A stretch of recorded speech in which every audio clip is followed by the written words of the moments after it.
জীবনের হিসাব। বিদ্যে বোঝাই বাবু মশাই, চড়ি শখের বোটে। মাঝিরে কন, বলতে পারিস সূর্যি কেন ওঠে? চাঁদটা কেন বাড়ে কমে? জোয়ারে কেন আসে? বৃদ্ধ মাঝি অবাক হয়ে ফ্যান ফেলিয়ে হাসে। বাবু বলেন, সারা জনম মরলি রে তুই খাটি, জ্ঞান বিনা তোর জীবনটা যে চারি আনাই মাটি।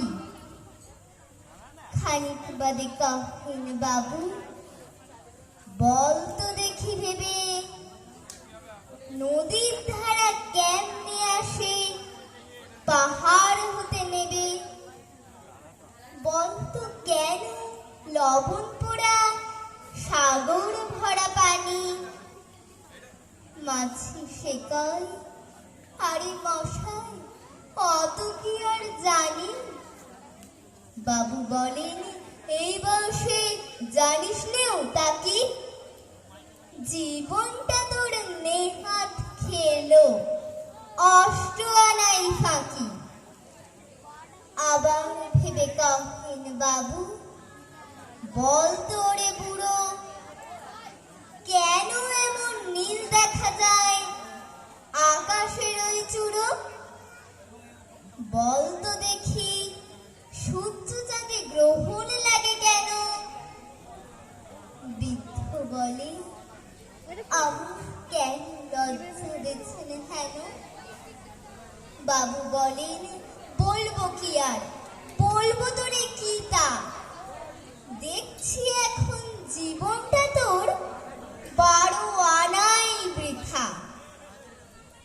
খানিক বাদে ঝড় উঠেছে, ঢেউ উঠেছে ফুলে।